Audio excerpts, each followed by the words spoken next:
Over my shoulder is a picture of our founder here at Bible Tracts Incorporated, Dr. Paul Levin, and his wife Dorothy. Now, I never had the opportunity to meet them myself, but the multitudes, dozens of people I've talked to, have nothing but fond memories about these two, and I hope you'll listen in today as I give you my only introduction that I know how to Dr. Paul Levin. Thank you for listening to the Bible Tract Echoes radio broadcast. I'm evangelist Mike McCurry. I have the great honor and privilege of being the executive director of Bible Tracts Incorporated. We are based in Bloomington, Illinois, and our ministry has been printing and distributing gospel tracts around the world to 170 plus countries over the last 80-something years. And I'm excited to introduce to you today our founder, Evangelist Paul Levin. Now, Dr. Paul, as he was affectionately known, went home to be with the Lord over 20 years ago, and I personally am saddened by the fact that I'm not able to have this conversation and this interview with him in person. But thankfully, we've been able to recover, and we've had some different recordings of him and his sidekick, his partner in crime, as he was known, Blind Bob Finley. And today, we'd like to present to you one of those recordings. This is the 40th anniversary recording.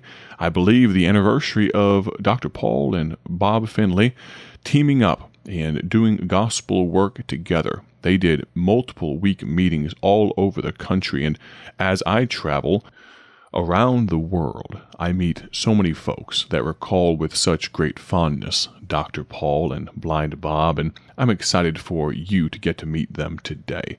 I'm not going to give much further ado.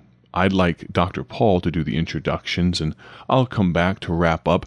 You will have the opportunity to listen to the entirety of this special program over the rest of this week. I hope you'll stay tuned. Don't go anywhere. Let me introduce you to Dr. Paul Levin and Bob Finley.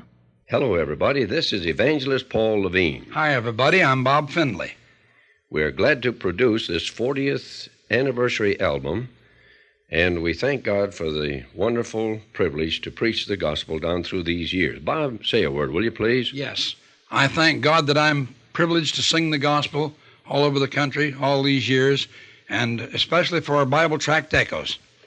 Yes, and I want to thank God for the wonderful privilege to preach the gospel since I was 15 and to give the wonderful message of salvation over scores of radio stations, TV programs, and on Bible Tract Echoes, and also for the privilege to write and distribute millions of Bible tracts.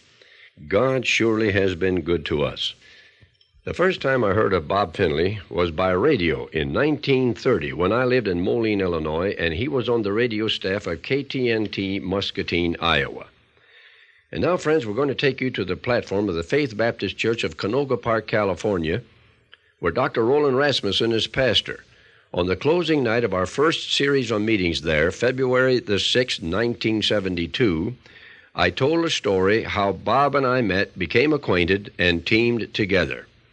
So now we'll go to the platform at Faith Baptist Church and break into the story as I told it there. I was 15 years old. I had just started to preach. Back in those days, they called me the boy preacher. And my folks at that time lived in Moline, Illinois. And whenever I'd be home, once in a while I listened to the radio.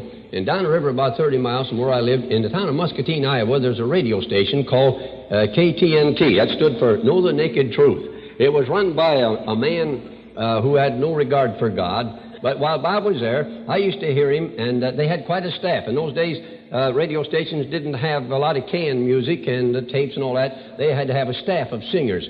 And so I picked Bob out from the whole crowd because in those days I was beginning to play a guitar a little bit myself. And before I had Bob with me, I used to play the guitar and do my own solo work. So I used to sit there and I wonder, how does he make all those chords on the guitar? Bob was taught all the chords there are. He knows the harmony. He knows all the chords, and he makes about all the chords. Every kind of a chord you can think of, he makes them on about the first 3 frets of the guitar. He plays the guitar differently than most people. They don't teach him the same way as he was taught. Well, I thought, well, now, he ought to be a Christian. He ought to get saved. So I started to pray for him. And I prayed that this fellow down there at this radio station, this Bob, would get saved and go into Christian work. So one day I sat down and wrote him a letter. And in this letter, I explained how to be saved. Stuffed the letter full of tracts, sent him the letter. You see, I didn't know he was blind. I had never heard it announced on the radio station that he was a blind man. So I figured he could read, you know. And so I sent him the letter and the tracts, and then I waited for a reply. And as I told you this morning, never did get an answer. And I thought, yeah, he's one of these big shots who won't pay any attention to little pumpkins like me, and that's what's the matter with him. But you know what he tells me? He tells me he never got the letter.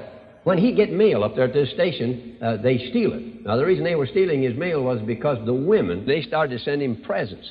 See, this wasn't television. They thought he was tall and handsome and good-looking, you know. They had no idea what he looked like, so they just going by his voice, you know, and by radio. So they started to send him socks and handkerchiefs and billfolds and scarves and all that kind of thing, and he was getting most of the mail.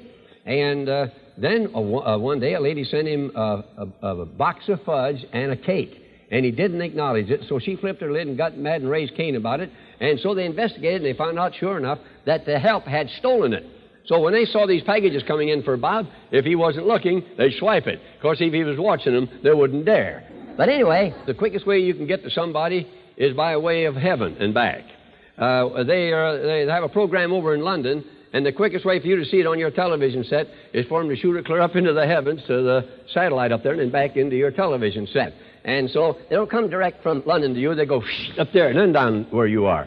And sometimes the quickest way to get to somebody that you'd like to talk to and you'd like to reach, and you can't get to them. You couldn't get to them with a 40-foot pole. They're just, again, you talking to them. But you can talk to God about them. And I talked to God about Bob, and I prayed that he'd get saved. And then I prayed that he'd get into Christian work. Man alive, little did I dream that when God answered prayer, he'd team him up with me. Brother, I wouldn't have prayed so hard, maybe. I had just finished a series of meetings in a little town of Macomb, Illinois. And the man who is the head man of that work said, I'm going to Monmouth, Illinois, to the Emmanuel Baptist Church for a tent meeting. He said, I'd like to have you go along.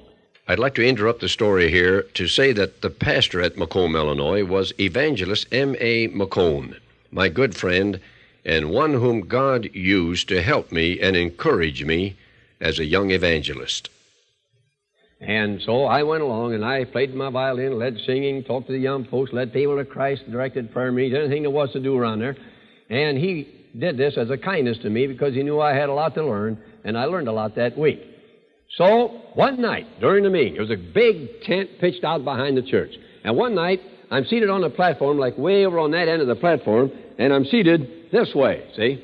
And where I could see the choir, and I could see the whole platform. And so I looked, and way at the other end of the platform, I saw an elderly gentleman. This was in 1932, see?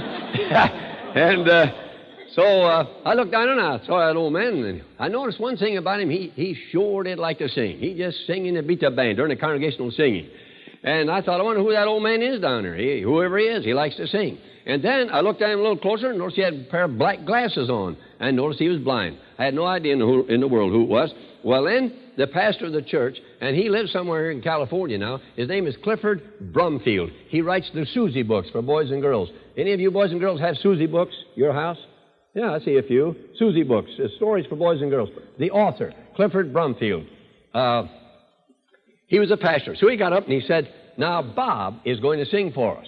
He didn't say Bob who, just said Bob. Now I wonder who's that. And lo and behold, they go over there and they get that old man, you know, and they gave him a guitar and he came hobbling up there. And he's going to sing. And I thought, boy, anybody that old? And, you know, and they didn't have a PA system. And I thought nobody would hear him up to the third row in the big old tent, you know. So he got up there and started playing on his guitar and started to sing. And as soon as he started to sing, and I says to myself, you know who that is? And I said, no, who is it? I said, that's Bob Finley from KTNT. I said, it isn't either. And I said, yes, sir, it is. And I said, no, it isn't. Yes, it is. I said, how do you know it is? Well, I said, it sounds like him, that's why. It sounds just like him. And I said, yeah, but that's not Bob Finley. How do you know it isn't? I said, well, because that fellow singing there is blind. And Bob Finley's not blind. I said, how do you know he isn't blind? I was really getting in a row with myself over there. And so we're sitting there arguing about it. And I said, all right, sounds like him. I was about as confused as old, was Isaac? Because this fellow up there singing sound like Esau, but he looked like Jacob, and I couldn't tell who it was.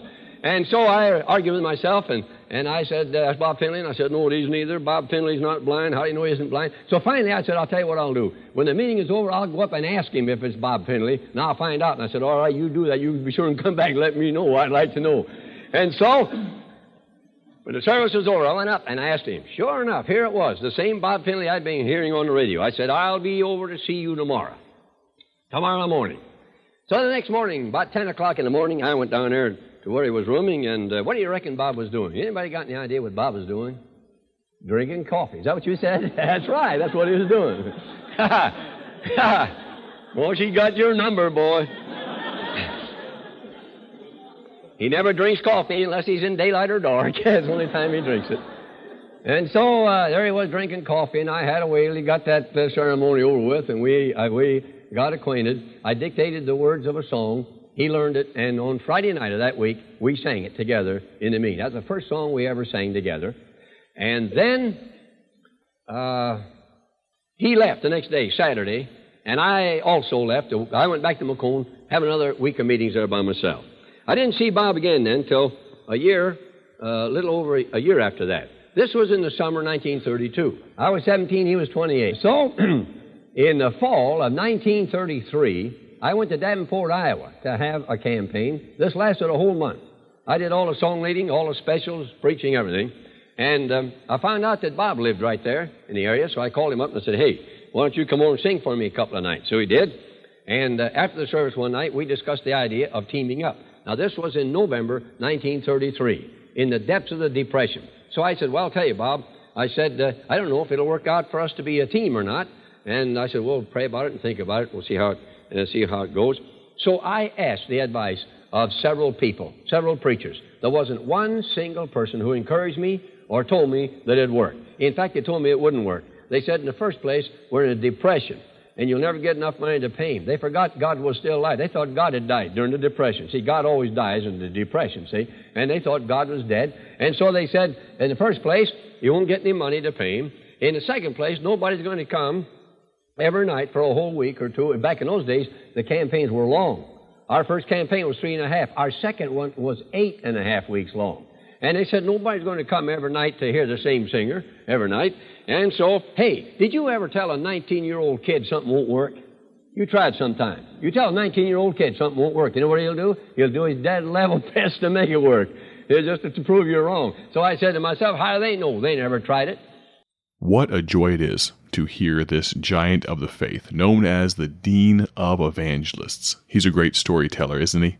Make sure you tune in tomorrow. He's not even close to done with this amazing account of God working in his life and in Bob Finley's life. I'd love for you to join us for the remainder of this week as we listen to this special 40th anniversary program from Dr. Paul Levin and Bob Finley. If you'd like to get in contact with our ministry, please listen now to the announcer. He'll tell you how you can get your free gospel literature today.